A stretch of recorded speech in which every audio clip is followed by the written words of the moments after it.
This is the Dreamers Podcast, where dreamers share their stories to inspire you. Now, join host Joe Pardo as he interviews a dreamer who's living their dreams.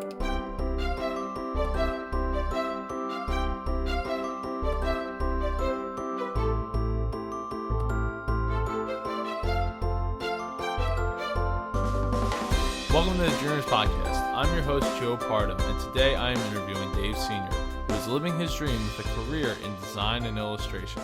Welcome to the show, Dave. Thanks, Joe. Glad to be here. Glad to have you here in the studio with me tonight. Let's get started by giving the audience some background about yourself. All right. I'm 35 years old, live in South Jersey, a wife and 3 wonderful kids. Wasn't always from South Jersey. I grew up a little bit on the West Coast and down south, made my way over here. Teenager, spent my life on the East Coast, Long Beach Island area, and made my way towards Philadelphia when I went to college there, Tyler School of Art. So what would you say inspires you, Dave? There's a lot of different things. Family, life, the usual suspects there, but I think the biggest thing that inspires me would be other work that I come across, other designers that I respect, other illustrators that I respect. Just to see the work that they produce under similar circumstances or maybe something I've never touched before just gets really inspiring. You see a lot with these design annuals that we have in the industry that just highlights the best work throughout the year. They do different subsets of work, and it's just great to look through those and just see what other people are doing. So how did your dream of becoming an artist in general come about? It started early on. When I was in high school, I knew that that's the avenue I wanted to take. And even though I didn't quite know exactly what that was, how it would turn out, I started to make plans to get there by choosing the school I went to, just having conversations with my art teacher at that age and family members, although they didn't really know what it was either. And I just sort of had this idea of what it was. And one of my earliest memories is when I would record tapes or CDs from friends, I would actually redraw the entire cover. And as I did that, I was sort of like, so this is like something people do. And I know that in itself wasn't design, but I knew like someone put thought into this. Someone put thought into where this image would be or the type would be. And it really opened my eyes to the possibility of that being something that I could one day do. What were some of the covers that you drew? Oh, a lot of old punk bands, many that I can't even remember the names to. One that really comes to mind is this band, 7 Seconds. Really short songs, really fun band, something I listened to when I was a teenager, not that I listen to anymore, but a lot of fun. Green Day's Dookie, that really crazy cover album, lots of illustration going on there. Labor of Love, but I was a teenager and I loved it and it was a lot of fun. Nirvana, just whatever was sort of big at the time and that I was getting my hands on. How was your dream received by your family? They were supportive. My grandparents, for sure, always commented on just the different path I was taking, and they were a big part of my life throughout those formative years and really helped push me along as far as my artistic endeavors and where I was going with that. My wife, who I actually met way back in high school, was also very supportive. She's always been supportive to this day of the work that I do. Through that time in high school, it was really great to just see that support and just have her push me along. You know, when you're in the creative field, there is that opportunity and possibility for doubts to creep in, but throughout those moments, she was there to just push me along and let me know that I had it in me and I could do it. And that was just a huge help and a huge support. Also, some teachers in high school early on really pushed me along, just offering a lot of advice and support. And all of that combined, really helped shaped who I became and how I pursued my dream and my vision. So let's get into what steps you took to get started as an artist, and then let's go into what steps you took to make it a career. The first step was going to art school. I went to Tyler School of Art primarily because my high school art teacher came from there and spoke really highly of it, but aside from that, I did a lot of research too before making my decision, looked at all the local schools, and really knew that was a place that I wanted to pursue, and was lucky enough to get accepted there and did a lot to work my way through college. It wasn't easy, but it was something that I was passionate about and was very rewarding and worthwhile. So that's early on where I got my start, is I knew that that's where I needed to go. And I just knew throughout the whole time that to get where I wanted to be post-college, I needed to get the education at that time to be able to follow that dream. From there, I just, right out of school, was really aggressive in looking for work and looking to follow that career path, and was lucky enough to have some breaks along the way with the networking or just being at the right place, right time. So were there any roadblocks that you hit along the way? Two, definitely to name a few. The two that come to mind are when I got laid off. They were at turning points of my life. The first job that I took out of school was a fun job. It really opened my eyes to the real world of how to work in the creative field, exclusively in the design world, I should say. But it didn't last that long. Within 6 months, there was a big layoff in the company. I was one of them, and I was getting married soon. So it was a scary moment, but things work out. And the next job I went to was Philadelphia Magazine, and I ended up being there for 5 years, and that led to a lot of different things. But some of my most rewarding experiences there were being on photo shoots, directing them, working with the photographers, just being on site or directing them remotely, and also working with illustrators. That was the highlight of every month, was finding which illustrators I can work with, commissioning the illustrations, art directing them, working back and forth. Just that whole collaboration process was so rewarding. It was just so much fun from my perspective, and it actually led me into wanting to pursue illustration on my own as well. How did you overcome being laid off? Well, that's a good question. I was definitely scared.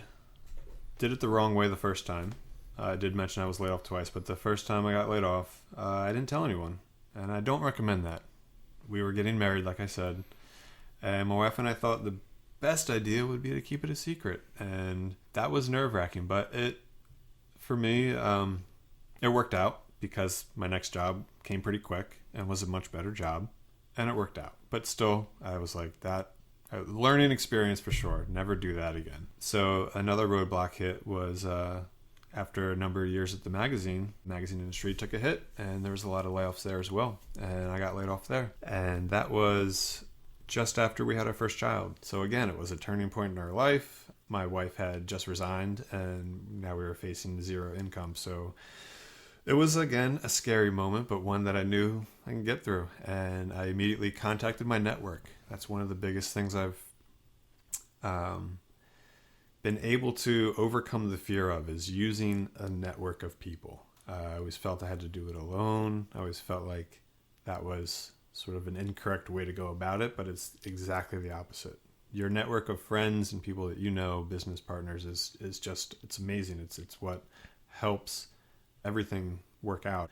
And that landed me another job after a few freelance moments. So that was just a huge benefit as well. And that time we did it right. We weren't keeping anything a secret. It was great because the family was supportive, and that was just reassuring that the extended family was understanding and supportive, and there wasn't any shame in that. Yeah, it's got to be rough to be laid off, especially facing zero income. The mental aspect of that is probably 100 times more difficult to deal with than the monetary aspect. Yeah, for sure it was. I agree. Just a lot of things to have to work through. Once all that support from the family was there, it was pretty easy to overcome and just to push forward and do it quickly. You know, sometimes those things work out. It did work out into a much better job, which then that job led into a much better job. And as you grow and as you get into your career, those things just start to unfold and unravel before you. So has there been any parts of your dream that haven't quite worked out yet? Yeah, I would love to just work for myself. That's just always been a dream of mine, to have my own clients, have my own schedule in a sense, and be able to work on the things that really inspire me. Be able to be selective on the work that I do. It's just a dream. It's something that helps motivate me as I'm doing the work I'm doing now. I know that it's a goal that I can one day reach, and it's an exciting time because in my day job that I have, I'm doing some good work, but outside of that, I'm doing work for those things that inspire me. I'm picking up clients, I'm working for family and for friends, and it's good to see that start to gain momentum and start to build up some kind of recognition. Before the show, we were looking at some of your art on your website. You told me that you've done work for Rolling Stone Italy and as well as some others. Could you go over some of that? Yeah, for sure. There's sort of two avenues in my life. One of them is just strictly graphic design work, and one is illustration work. And like I said, with the magazine, I started realizing that illustration was something I wanted to pursue and got into that. At first, I was doing that solo, but within a few years, I don't remember exactly when, I think it's probably been 6 years now, I was contacted by a illustration rep, and it paid off for me. Just in the situation I was in, it was great to have someone be able to handle all the contract end of things and start finding work for me beyond the scope of what I was getting. And that landed me jobs like Rolling Stone Italy and Fortune magazine, a lot of really big magazines, Boston Globe as well, newspapers and stuff. And that's been great. It's been jobs that I love. They're highly conceptual. I get to read through the articles, read through the stories, work with the art directors on that end of it. Now I've flipped that role a little bit, and now I'm the illustrator working with the creative directors and the art directors. And that process to me is it's a ton of fun. Just coming up with the idea, then seeing it come to life, and then seeing it in print or on the web. So that's a different avenue of my life, but the two really cross over a lot. There's a lot of the same kind of conceptual thinking and the same approach that I give to both my design work and my illustration work. Well, I mean, I love your work. I think it's great. You did work for Adventuratorium, which I really appreciate, both the T-shirts and the album, touching up the artwork that Matt Lewis put together for it, and I can't thank you enough for that. Oh, yeah, of course. So if you were stranded on a deserted island with your family, what 3 things would you want to have with you? I think a guitar would have to be one. Family loves music. I can play some guitar. My girls can play some guitar. They're a little young, but they're learning. A knife. Need to survive. I think that would be a good one. And a sketchbook to keep the memories. That was a very good list. Thank you. Part practical, part keepsakes. So what do your dreams for the future look like? I think what I touched on a little earlier, I'd love to be able to start to transition my career into more of a hybrid of my illustration and my design coming together under one roof, where I'm sort of my own boss and picking some jobs that I'm really passionate about and doing is the best work that I can do. Yeah, it's really tough, especially in the art market. It's so competitive, and there's so many people. I mean, schools like the art institutes of wherever you're from are just cranking out students that they're bringing in. It's gotta muddy the water for you. Yes and no. There's a handful of people, I believe, that really pursue that same kind of dream that I do, where you're working for yourself. But there's a lot of agencies, there's a lot of design studios out there that are soaking those young talents up, those kids that are fresh into the industry. And there's a lot of good work that's being pursued in those environments as well. And that's an environment that I'm in currently. And while I do enjoy it, it's not my end passion, but it's helping me get there. And there's some people who love to make a career out of that. And I think there's definitely enough of it to go around. It is competitive, though. That's not to say that it's not competitive. It's a highly competitive field, but it's also a very encouraging one. I believe a lot of the industry, the creative industry, really likes to share a lot of knowledge. Websites like Dribbble really reinforce that, where people are just showing the work that they do and getting feedback on it, and really just inspiring and encouraging others to do as good of work as they can, and really not to settle for doing subpar work.